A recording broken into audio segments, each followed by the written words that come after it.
नमस्कार दोस्तों, स्वागत है आप सभी का रोशन सा स्टडी पॉइंट पे। और आज की इस वीडियो में हम देखने वाले हैं 12th क्लास हिस्ट्री का जो हमारा सेकंड बुक है। सेकंड बुक से मैं लेके आया हूँ आप सभी के लिए मोस्ट इंपॉर्टेंट शॉर्ट और लॉन्ग, यानी कि जो 3 मार्क्स में, 4 मार्क्स में या फिर 5 या फिर 8 मार्क्स में जो क्वेश्चन हमारे आते हैं। जैसे कि सीबीएसई बोर्ड में आपको पता है कि 3 मार्क्स के और 8 मार्क्स के लॉन्ग क्वेश्चन पूछे जाते हैं। स्टेट बोर्ड की मैं बात करूँ तो वहाँ पे जैसे राजस्थान बोर्ड की बात कर लो, यूपी बोर्ड वगैरह की अगर हम बात करें तो वहाँ का जो थोड़ा सिस्टम है अलग रहता है। ठीक है, तो सभी टाइप के क्वेश्चन आपको इस वीडियो में देखने को मिल जाएगा। सेकंड बुक से रहेगा, सिर्फ सेकंड बुक जो हमारा है वन शॉट वीडियो है, यानी कि हम एक ही वीडियो में सभी क्वेश्चंस को देख लेंगे। आप लोग अगर रोशन सा स्टडी पॉइंट पे पहली बार आए हैं तो आप सभी से मैं रिक्वेस्ट करूंगा कि भाई आप रोशन सा स्टडी पॉइंट पे जितनी भी वीडियो एनिमेशन के थ्रू चैप्टर्स की वीडियो जो बनाई गई है उसको आप लोग जरूर देखें, ताकि आप चैप्टर के कॉन्सेप्ट को आप आसानी से समझ सके। ठीक है, तो बिना हम वक्त को बर्बाद किए चलते हैं अपनी पीडीएफ में और एक एक करके सभी क्वेश्चंस को समझना स्टार्ट करते हैं। सो प्यारे बच्चों, पहला क्वेश्चन हमारा है अल बिरूनी के किताब उल हिंद की विशेषता बताइए। देखिए, इससे पहले जो 23 क्वेश्चन है वो फर्स्ट बुक से इस पीडीएफ में, और फर्स्ट बुक के जो इंपॉर्टेंट क्वेश्चन आंसर की वीडियो मैं पहले ही बना चुका हूँ आप लोगों के लिए। ठीक है, यहाँ पे हम बात करने वाले हैं सेकंड बुक के बारे में सिर्फ। तो पहला क्वेश्चन आपका जो रहेगा वो 24वां क्वेश्चन रहेगा, अल बिरूनी के किताब उल हिंद की विशेषता बताइए। किताब उल हिंद की क्या विशेषता थी जिसको अल बिरूनी ने लिखा था? तो इसका आंसर आप कैसे बताएंगे? सबसे पहले इसकी भाषा बताएंगे कि भाई भाषा जो है ना, ये अरबी भाषा में लिखी गई थी, भाषा सरल और स्पष्ट भाषा में लिखी गई थी पुस्तक। उसके बाद अध्याय आप बताएंगे कि ये जो ग्रंथ है इसमें टोटल 80 अध्याय थे, और इसमें इन मतलब अलग अलग अध्यायों की अलग अलग विशेषता थी। जैसे कि कुछ अध्याय रीति रिवाज त्यौहार का वर्णन करते हैं, कुछ खगोल विज्ञान है ना, कुछ सामाजिक प्रथा, कुछ जाति प्रथा, कुछ भार तौल, कुछ मापन विधि, कुछ मूर्तिकला, कानून है ना, मापतंत्र विज्ञान, इन सभी चीज़ों का अध्ययन मतलब करता है ये बुक। और ये अलग अलग अध्यायों में बटा हुआ था, यानी कि कुल मिला के 80 अध्यायों में विभाजित था। शैली क्या थी, लिखने की शैली क्या थी, तरीका क्या था लिखने का? तो सबसे पहले आरंभ में क्या होता था, मतलब एक आरंभ में एक प्रश्न पूछते थे। ठीक है, अल बिरूनी जी हमारे सबसे पहले एक प्रश्न होता था, उसके बाद एक संस्कृतिवादी परंपरा का वर्णन कर देते थे, और अंत में एक संस्कृति की तुलना अन्य संस्कृति के साथ किया करते थे। तो ये विशेष प्रकार की शैली को अपनाया था उन्होंने। अगला क्वेश्चन देखेंगे, हमारा अगला क्वेश्चन है अल बिरूनी को भारतीय इतिहास को समझने में कौन कौन सी समस्याएं आई तथा इन समस्याओं का समाधान के लिए उन्होंने क्या किया? ठीक है, जब अल बिरूनी भारत आया तो उसको बहुत सारी समस्याओं का सामना करना पड़ा था भारतीय इतिहास को समझने के लिए। तो वो समस्याएं कौन सी थी और उन समस्याओं पर उसने विजय कैसे हासिल किया, इसके बारे में आपको बताना है।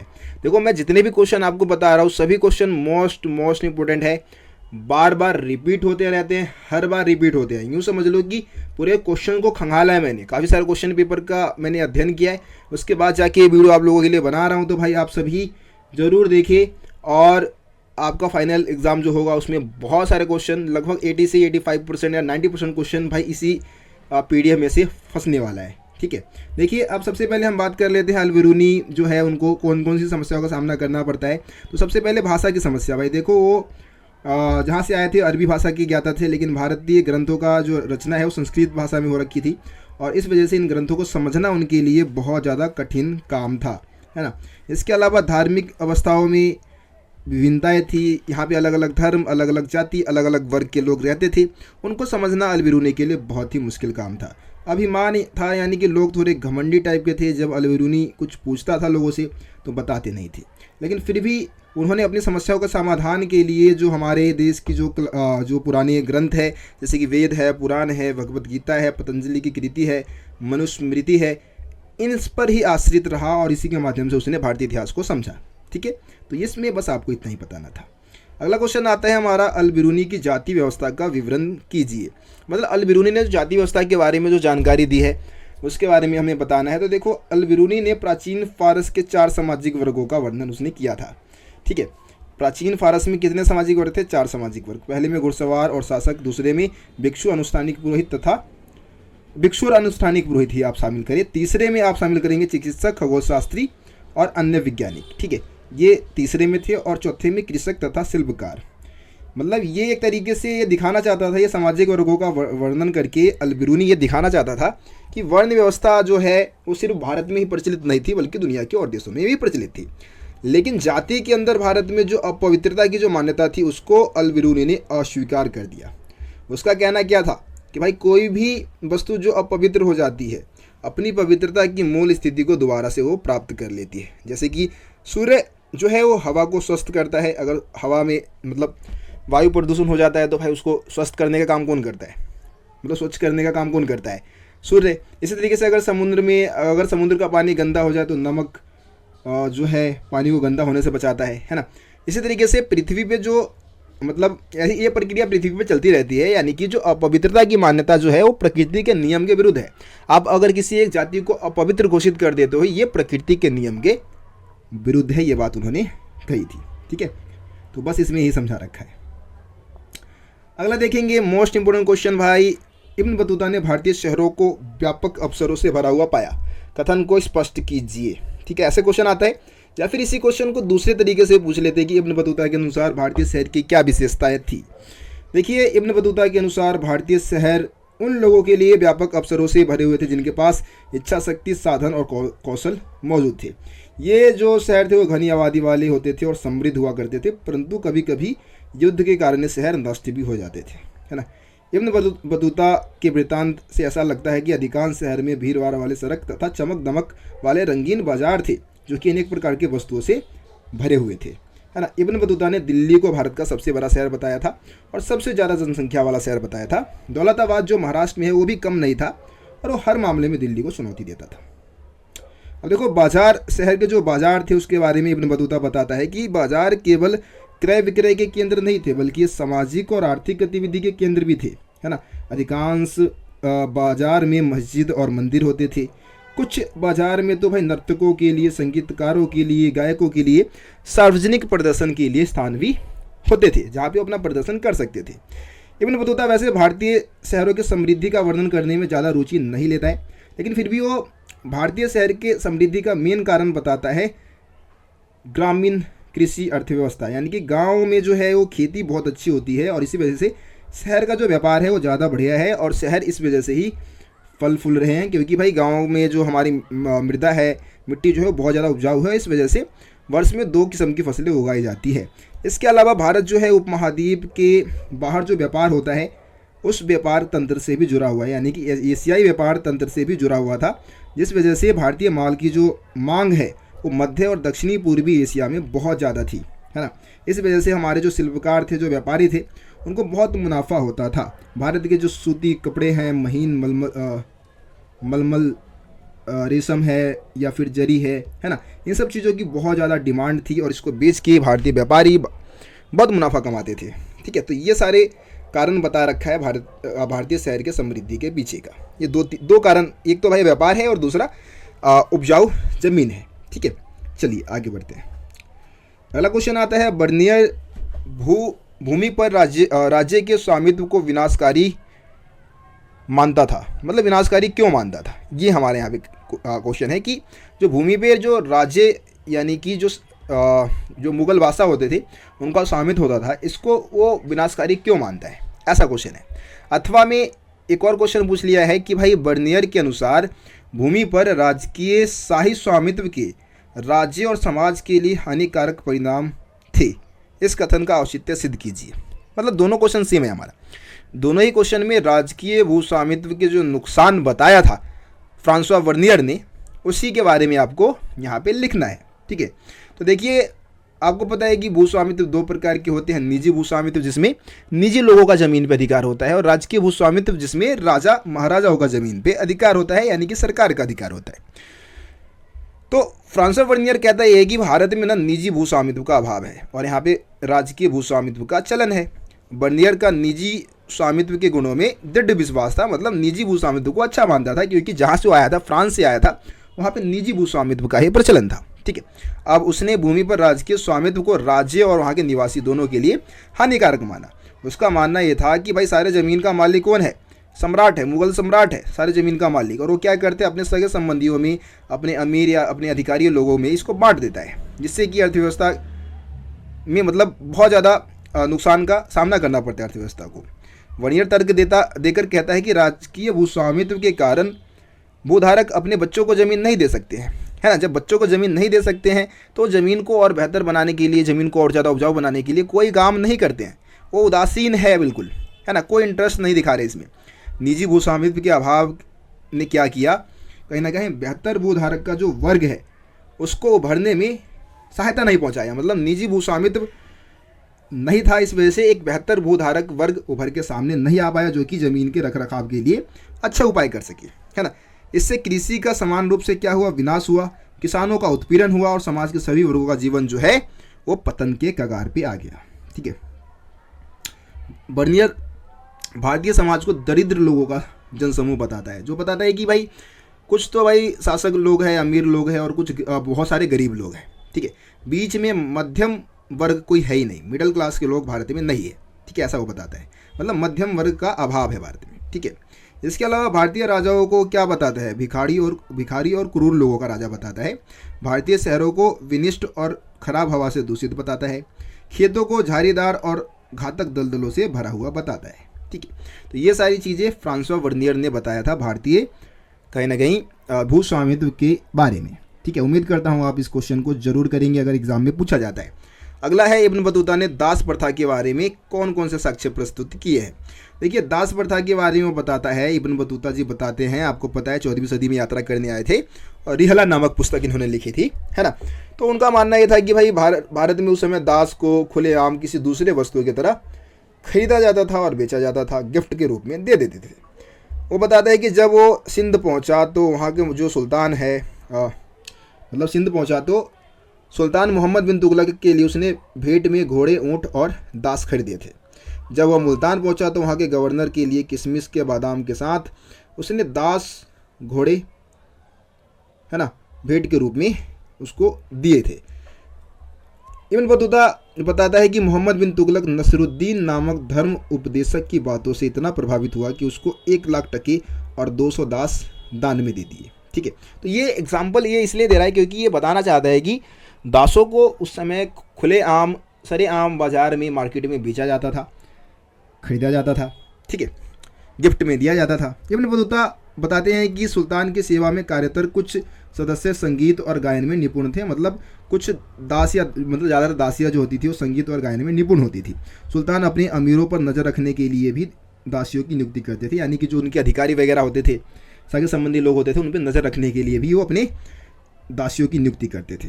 दासों को सामान्य घरेलू श्रम के लिए इस्तेमाल किया जाता था, है ना। इनकी सेवा पालकी या जो डोली है उसको ढोने के लिए होता था। महिलाओं को कहीं ना कहीं, मतलब महिलाएं जो है उनको, जो महिलाएं दासियाँ होती थी उनको ज़्यादा सैलरी भी मिलता था, पैसे ज़्यादा मिलते थे क्योंकि वो घरेलू काम का उसको बहुत अच्छे से कर लेती थी। ठीक है। तो बस एक पॉइंट ये है कि भाई अधिकांश परिवार जो दासों को रखने में सक्षम थे वो कम से कम 1-2 दास तो भाई रखते ही रखते थे, और कई घर में तो भाई बहुत सारे दास हुआ करते थे। ठीक है। तो ये सारे पॉइंट्स आपके इसमें आ जाएंगे।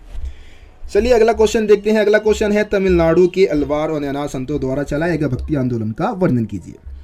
देखिए, तमिलनाडु से सबसे पहले भक्ति आंदोलन की शुरुआत होती है ना। और इस आंदोलन की शुरुआत जो है वो अलवार और नयनारों ने किया था। अलवार जो कि विष्णु के भक्त थे, नयनार जो कि शिव के भक्त हुआ करते थे। ये किस तरीके से इन्होंने भक्ति आंदोलन चलाया, तो ये एक स्थान से ये एक स्थान से दूसरे स्थान पे भ्रमणशील रहते थे, मतलब घूमते हुए अपने ईश्वर की याद में भजन गाते थे। यात्रा के दौरान उन्होंने कुछ स्थल को अपने देवताओं का निवास स्थल घोषित कर दिया और बाद में फिर यहाँ पे विशालकाय मंदिर बन गया। ठीक है। और संत कवियों के भजनों को यहाँ अनुष्ठान के समय गाया जाने लग गया और उनकी प्रतिमा भी बना दी गई। तो इस तरीके से ये आंदोलन शुरू हुआ। अब देखो, ये जो इन्होंने जो आंदोलन चलाया, इसमें जो स्त्री है या जो निम्न वर्ग है उनको भी एक तरीके से स्थान इस आंदोलन में मिला। भक्ति आंदोलन में अनेक प्रकार की सुविधाएं थी। इसमें हर तरीके के वर्ग के लोग थे, जैसे कि ब्राह्मण थे, शिल्पकार थे, किसान थे, अस्पृश्य लोग भी इसमें शामिल थे, है ना। इन्होंने जातिगत प्रथा का, जो अलवार और नयनार संत थे वो जाति प्रथा का विरोध किया था और जो समाज में ब्राह्मणों का वर्चस्व था उसके खिलाफ भी आवाज़ उठाया था इन्होंने। इनकी रचनाओं को वेदों जितना महत्वपूर्ण बताया गया, जैसे कि यहाँ पे आप नलईरा दिव्य प्रबंधम की बात करेंगे, है ना, जो कि अलवारों की रचना थी। और ये संस्कृत के 4 वेदों जितना समान इसको बताया गया और इस कारण इनको सम्मानित भी किया गया अलवार संतों को। अब देखो, अलवार संतों ने जो भक्ति आंदोलन चलाया उसमें एक और खासियत ये थी कि इसमें स्त्रियाँ भी शामिल थे। जैसे कि अंडाल जो है वो विष्णु की भक्ति थी, स्वयं को विष्णु की प्रेयसी मानती थी और अपने प्रेम भावनाओं को छंदों में व्यक्त इसने किया था। दूसरी महिला थी करिकाल अम्मैयार। ठीक है, नाम थोड़ा टफ है भाई, याद करके रखना पड़ेगा आप लोगों को। लेकिन करिक्काल अम्मैयार जो कि शिव की भक्त थी और अपने उद्देश्य की प्राप्ति के लिए घोर तप का मार्ग इसने अपनाया था। ठीक है, तो ये हो गया आपका। अगला क्वेश्चन देखते हैं। अगला है लोक प्रचलन में इस्लाम, है ना। भारत में इस्लाम लोक प्रचलन में किस प्रकार आया। फिर अथवा में क्वेश्चन दे रखा है। इसी क्वेश्चन को दूसरे तरीके से पूछते हैं, जैसे कि इस्लाम धर्म की उन विशेषताओं को स्पष्ट कीजिए जिससे कि ये पूरे उपमहाद्वीप में फैल गया। या फिर क्वेश्चन ऐसे आ सकता है कि इस्लाम धर्म के 5 स्तंभ आधारभूत सिद्धांत कौन से हैं। तो इस्लाम धर्म के 5 सिद्धांत आपको इसमें लिखने हैं। आसान है बहुत, है ना।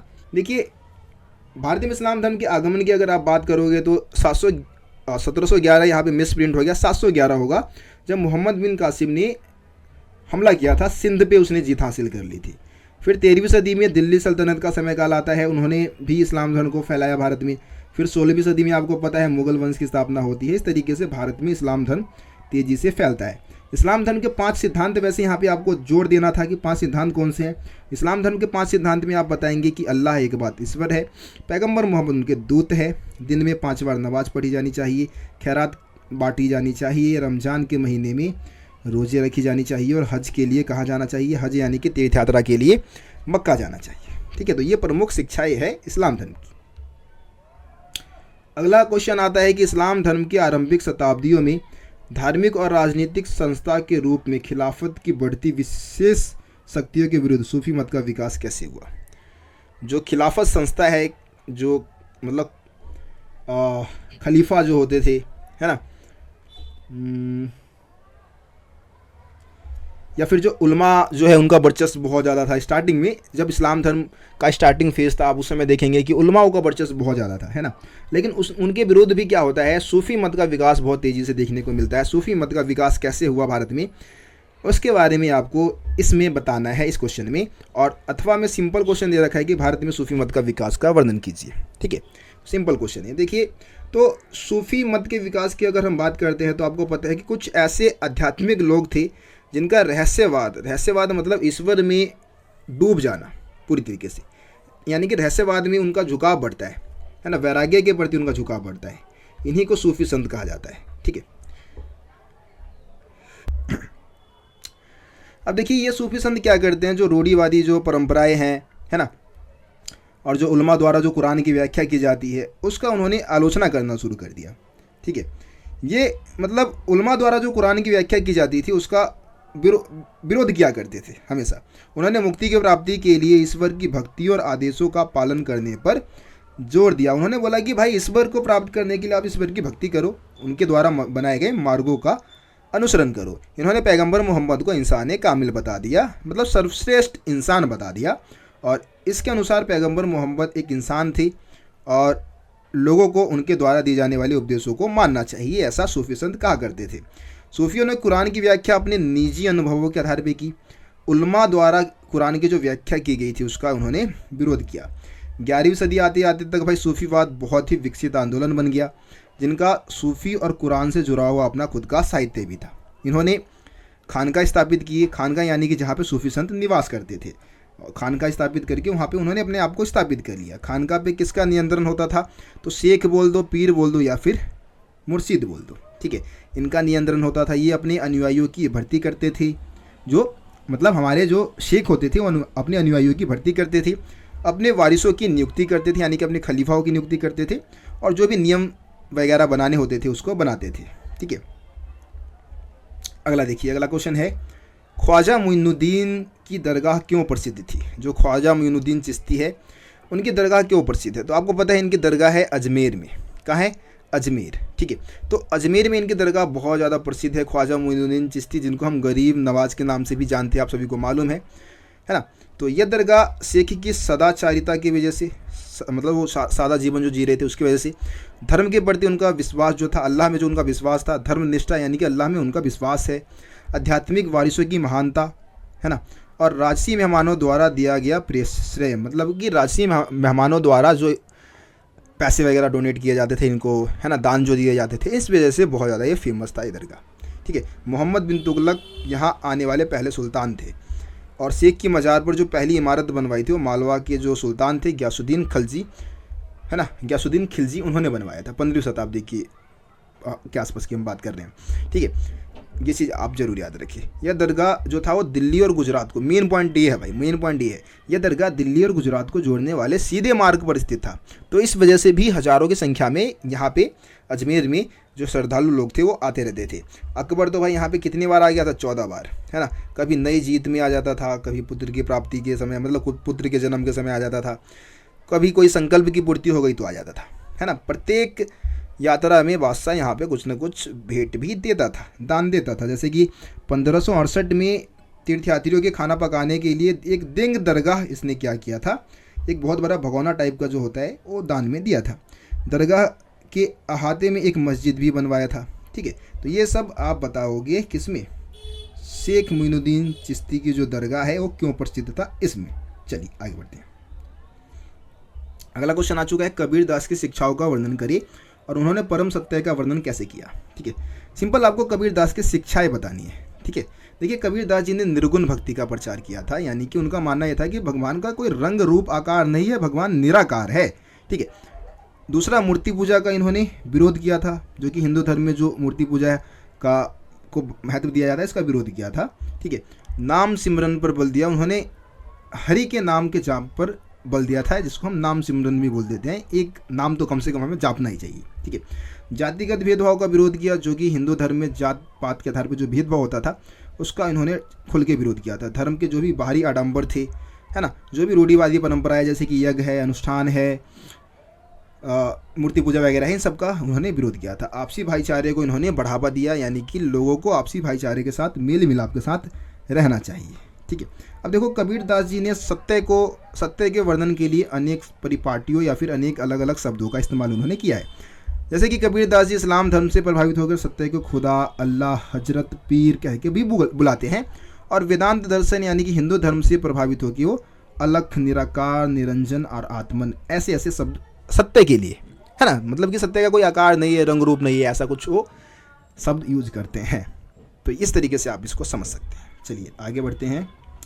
अगला क्वेश्चन आ चुका है, हम्पी के इतिहास की रचना किस प्रकार की गई। हम्पी यानी कि विजयनगर साम्राज्य के इतिहास की रचना कैसे की गई। देखिए हम्पी की खोज हुई थी 1800 में, कॉलिन मैकेंजी ने किया था। कॉलिन मैकेंजी कौन थे, ईस्ट इंडिया कंपनी के एक अधिकारी थे, इनके द्वारा किया गया था, ठीक है। कॉलिन मैकेंजी जो थे उन्होंने हम्पी का पहला सर्वेक्षण मानचित्र तैयार किया था, और इनकी जो शुरुआती जानकारी जो थी वो पंपा देवी मंदिर और जो विरूपाक्ष मंदिर है वहाँ के जो पुरोहित थे उनके स्मृतियों पर आधारित थी। भैया इस चीज़ को आप जरूर याद रखें। स्मृति मतलब होता है यादें, जो पंडित थे उनको जो चीज़ें यादें थी उससे पूछ के उन्होंने जानकारी जुटा लिया था। 1836 में क्या होता है, बहुत सारे अभिलेख को इकट्ठा किया जाता है अभिलेख शास्त्रियों द्वारा, और उन अभिलेखों का अध्ययन करके भी वो विजयनगर के बारे में जानकारी जुटाते हैं, ठीक है। इन अभिलेखों का जो तुलना है वो विदेशियों द्वारा लिखे गए वृत्तांतों के साथ करते हैं। तेलुगु, कन्नड़, तमिल, संस्कृत में लिखे साहित्य से मिलाते हैं अभिलेखों को और जानकारी जुटाते हैं।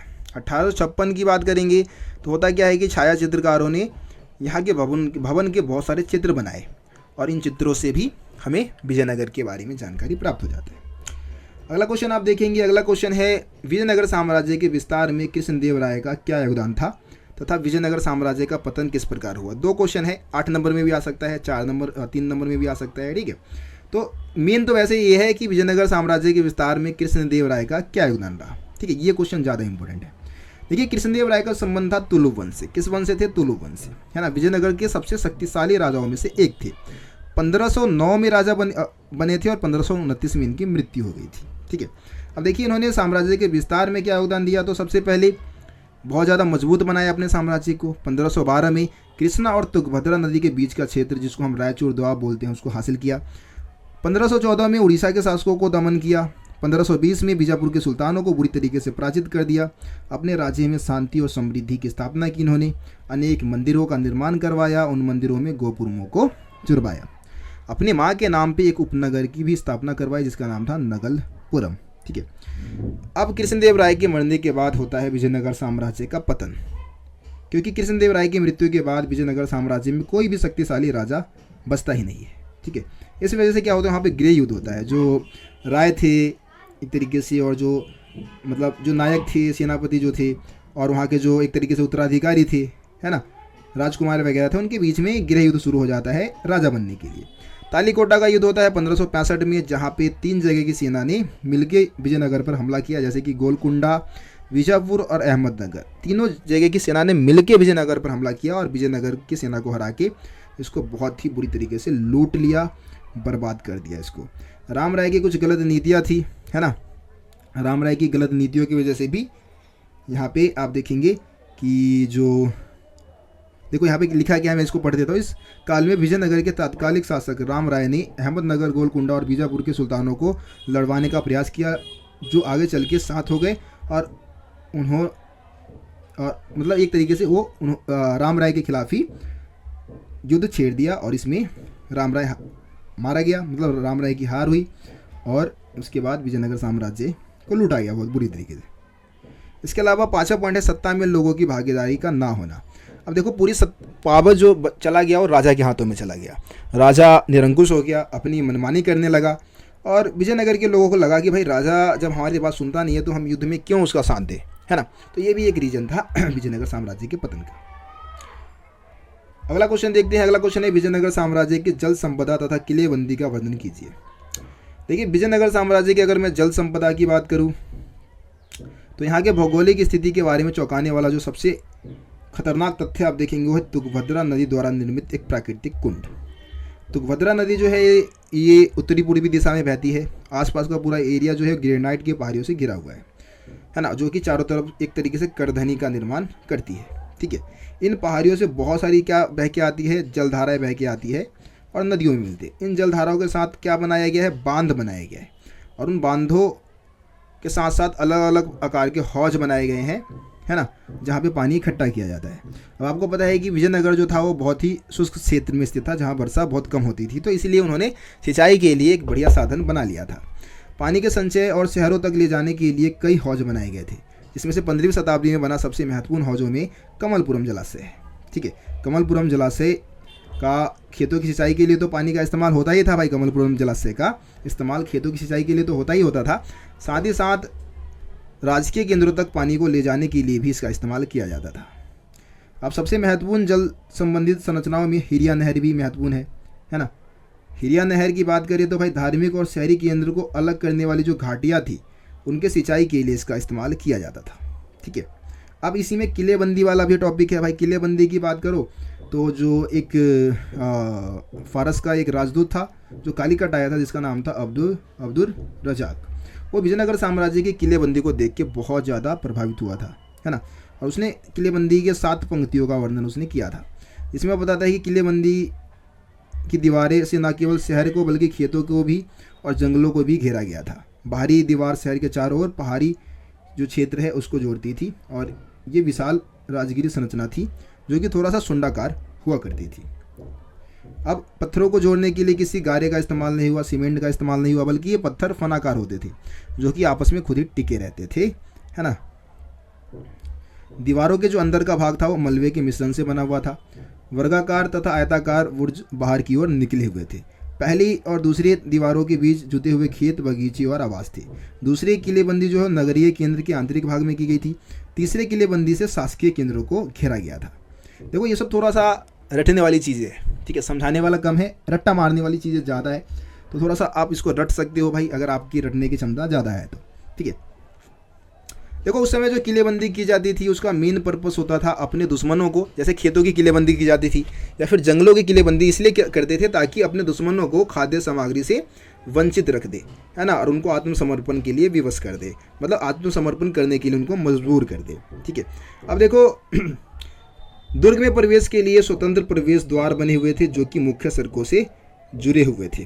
अब जो प्रवेश द्वार जो बनाए गए थे उस पर कुछ गुंबद वगैरह बने हुए थे जो कि तुर्की सुल्तानों द्वारा जो शैली अपनाई गई थी, जिसको हम कई बार मतलब इंडो इस्लामिक शैली कहते हैं। उसके इस शैली में यहाँ के जो प्रवेश द्वार के ऊपर जो गुंबद वगैरह बनाए गए थे वो बनाए गए थे। ठीक है, तो इस तरीके से ये पॉइंट्स आप लिखेंगे। अगला क्वेश्चन देखते हैं। अगला 38वां क्वेश्चन है विजयनगर साम्राज्य के नायकों पर एक टिप्पणी लिखिए तथा अमर नायक प्रणाली विजयनगर साम्राज्य की एक प्रमुख राजनीतिक खोज थी, कथन की व्याख्या कीजिए। मोस्ट इंपॉर्टेंट क्वेश्चन है अमर नायक। खास करके अमर नायकों के बारे में तो भाई क्वेश्चन पूछा जाता है, लेकिन इसमें पहले नायक के बारे में पूछा है, उसके बाद अमर नायक के बारे में पूछा है। ठीक है। देखिए नायक की बात करें तो नायक जो होते थे वो सेना प्रमुख होते थे। विजयनगर साम्राज्य में सेना प्रमुख होते थे जिसको हम नायक बोलते हैं। ये किलों पर नियंत्रण रखते थे, अपने पास सशस्त्र समर्थन रखते थे, मतलब अपने पास सिपाही वगैरह बहुत सारे रखते थे। ये आमतौर पर एक स्थान से दूसरे स्थान पर भ्रमणशील रहते थे उपजाऊ भूमि की तलाश में, और कई बार किसान भी उपजाऊ भूमि दिलवाने में इनकी मदद करते थे। तेलुगु और कन्नड़ भाषा बोलते थे। अमर नायक प्रणाली क्या थी भैया? देखिए अमर नायक प्रणाली जो थी ना वो विजयनगर साम्राज्य की प्रमुख राजनीतिक खोज थी, क्योंकि इसके बहुत सारे तत्व जो है वो दिल्ली सल्तनत की इक्ता प्रणाली से ली गई थी। कहाँ से? इक्ता प्रणाली से। अमर नायक होते थे सैनिक कमांडर जिनको राय द्वारा राज्य क्षेत्र दिया जाता था, मतलब राय यानी कि राजा इनको एक तरीके से राज्य क्षेत्र देता था जहाँ से ये अपना काम धंधा चलाते थे, टैक्स वगैरह वसूलते थे। जैसे कि शिल्पकार, व्यापारी, किसानों से भू राजस्व वसूलते थे। वे राजस्व का कुछ भाग अपने व्यक्तिगत उपयोग जैसे कि घोड़े और हाथियों के दल के रखरखाव के लिए रख लेते थे। बाकी कुछ भाग मंदिर निर्माण में, सिंचाई के साधनों के रखरखाव में खर्च कर देते थे। जब जरूरत होता था तो युद्ध के समय विजयनगर के राजाओं को एक शक्तिशाली सैन्य सेवा भी ये प्रदान करते थे, और कई बार राजाओं को भेंट भी भिजवाते थे, और स्वामी भक्ति प्रकट करने के लिए राजकीय दरबारों में खुद भी उपस्थित हुआ करते थे। ठीक है, तो ये सारे पॉइंट्स आप किसके बारे में बताएंगे? अमर नायकों के बारे में। अब देखिए राजा अमर नायकों को एक स्थान से दूसरे स्थान पर स्थानांतरित करके उस पर अपना नियंत्रण दर्शाता था। ठीक है, ये हो गया आपका। पर बच्चों अगला क्वेश्चन देखते हैं। 8वें चैप्टर से हमारा क्वेश्चन है कि मुगल साम्राज्य में किस प्रकार खेती पेट भरने और व्यापार करने के लिए किए जाते थे। ठीक है, या फिर इसी क्वेश्चन को दूसरे तरीके से भी पूछ सकते हैं कि क्या आपको ऐसा लगता है कि मुगल साम्राज्य में खेती केवल पेट भरने के लिए होता था? तो देखिए मुगल काल में अगर हम बात करें तो खेती का मेन पर्पस तो भाई पेट भरना ही था, है ना। इसीलिए चावल, गेहूँ, ज्वार इत्यादि जो फसलें हैं उनको उगाया जाता था, और किसान जो थे वो फसल को 2 चक्रों में, मौसम के 2 चक्रों में उगाया करते थे। आप सभी को पता है, खरीफ और रबी, है ना। लेकिन जहाँ वर्षा अधिक होती थी वहाँ पे साल में 3 किस्म की फसलें भी उगाई जाती थी, और पैदावार में बहुत ज़्यादा विविधता देखने को मिल जाती है। जैसे कि आगरा में 39 किस्म की फसलें उगाई जाती थी, दिल्ली प्रांत की बात करें 43 किस्म की फसलें उगाई जाती थी। आप अगर बंगाल की बात करेंगे तो 50 किस्म के तो चावल ही उगाए जाते थे। अब ये कहना कि भाई खेती मुगल काल में केवल पेट भरने के लिए होता था, गलत था। खेती का मेन पर्पस तो भाई पेट भरना ही था, लेकिन व्यापारिक उद्देश्य से भी खेती होती थी। जैसे कि जिनसे कामिल जैसे शब्द अपने को देखने को मिलता है, सुनने को मिलता है ना। तो जिनसे कामिल यानी कि सर्वोत्तम फसलें जैसे कि कपास है, गन्ना है, ये जिनसे कामिल का सबसे बढ़िया एग्जाम्पल है। तिलहन और दलहन भी जिनसे कामिल था। ऐसे फसल थे जिनसे कि राज्य को ज़्यादा से ज़्यादा टैक्स मिल सकता था, तो इस वजह से राज्य ऐसे फसलों के उत्पादन को बहुत ज़्यादा महत्व देते थे। देखिए अगला क्वेश्चन, आप मुगल ग्रामीण समाज में पंचायतों की क्या भूमिका थी, ये क्वेश्चन जरूर करके जाना। ठीक है, बहुत ज़्यादा इंपॉर्टेंट है, 8 नंबर में क्वेश्चन आता है सीधा ये। तो मुगल ग्रामीण समाज में पंचायतों की क्या भूमिका थी? तो सबसे पहले आप पंचायतों का गठन बताएंगे कि पंचायतों का गठन कैसे होता था। देखिए गाँव में ना पंचायत में बुजुर्गों का जमावड़ा होता था, और ये ऐसे लोग होते थे जिनके पास अपनी संपत्ति का पुश्तैनिक अधिकार था, यानी कि अमीर लोग होते थे। ये ऐसा छोटा तंत्र था, ऐसी छोटी व्यवस्था थी जिसमें गांव के सभी संप्रदायों की नुमाइंदगी होती थी, प्रतिनिधित्व होता था, और पंचायत का फैसला गांव में सभी को मानना होता था। मुखिया का चुनाव कैसे होता था? तो भाई पंचायत का सरदार एक मुखिया होता था जिसको मुकद्दम या फिर मंडल कहा जाता था। मुखिया का चुनाव जो है वो बुजुर्ग लोगों की आम सहमति से होती थी, और चुनाव के बाद इसकी मंजूरी गांव के जमींदार से भी लेनी होती थी। मुखिया अपने पद पर तभी तक बना रह सकता था जब तक कि बुजुर्गों का उस पर भरोसा हो। गांव के बुजुर्ग लोगों का भरोसा खत्म तो समझ लो उसका पद भी खत्म, है ना। गांव की आमदनी व खर्चे का हिसाब किताब रखना मुखिया का एक मुख्य काम था, जिसमें गांव का पटवारी उसकी मदद करता था। आम खजाना होता था, है ना। आम खजाना मतलब एक तरीके से फंड था जो कि जिसके मदद से गांव में सभी काम होते थे।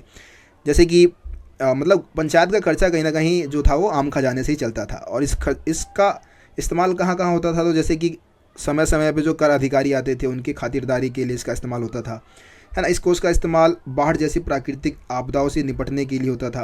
कुछ सामुदायिक कार्य जैसे कि कुएं खुदवाना है या फिर छोटे मोटे बांध बनवाने हैं तो भी इसी आम खजाने का इस्तेमाल किया जाता था। मुखिया का काम क्या होता था?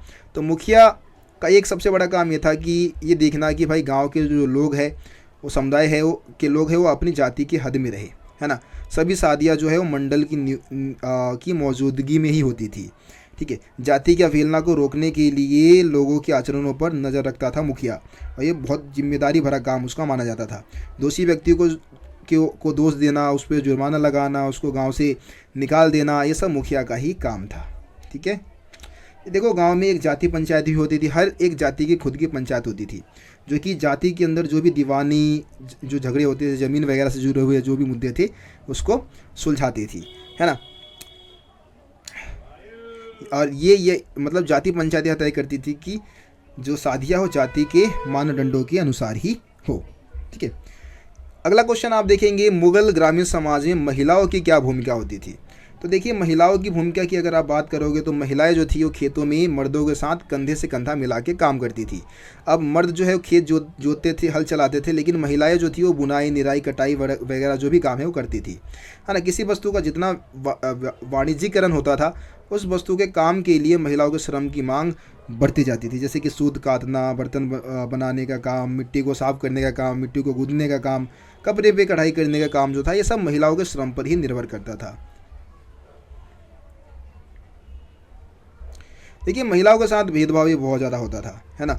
जैसे कि अगर हम बात करें पश्चिमी भारत की महिलाओं की बात करें, तो जब मासिक धर्म में होती थी तो उस समय उनको हल और कुम्हार का जो चाक है ना, उसको छूने की अनुमति नहीं थी। बंगाल में मासिक धर्म के समय जो महिलाएं थी वो पान के बागान में नहीं जा सकती थी, तो इस आधार पर उनके साथ बहुत ज़्यादा भेदभाव होता था। शादीशुदा महिलाओं की कमी थी, क्योंकि कुपोषण की वजह से और बार बार माँ बनने की वजह से उनकी मौत होती रहती थी, है ना। महिलाओं में मृत्यु दर बहुत ही ज़्यादा थी, इस वजह से कई बार दुल्हन की कीमत चुकानी पड़ती थी। दहेज नहीं देना पड़ता था, बल्कि दुल्हन की कीमत चुकानी पड़ती थी। तलाकशुदा महिलाएं और विधवा जो होती थी वो दोनों ही शादी कर सकती थी मुगल काल में, है ना। बेवफाई के शक के आधार पर ही महिलाओं को भयानक दंड दिया जाता था, उनको घर से निकाल देते थे। ठीक है। क्योंकि पुरुष प्रधान समाज होता था, तो इस वजह से ये सारी चीज़ें देखने को मिलती थी। महिलाएं जो थी वो पंचायत से कई बार ऐसे दरखास्त देती हुई मतलब दिखी है, जहाँ पे वो एक तरीके से मुआवजे की मांग करती हुई नज़र आती है कि भाई उनका जो पति है वो कम से कम उनको इतना पैसे दे दे कि भाई वो अपना और अपने बच्चों का गुजर बसर कर सके। ठीक है। इसमें यही बता रखा है, बस आप ये कर लिए बहुत है।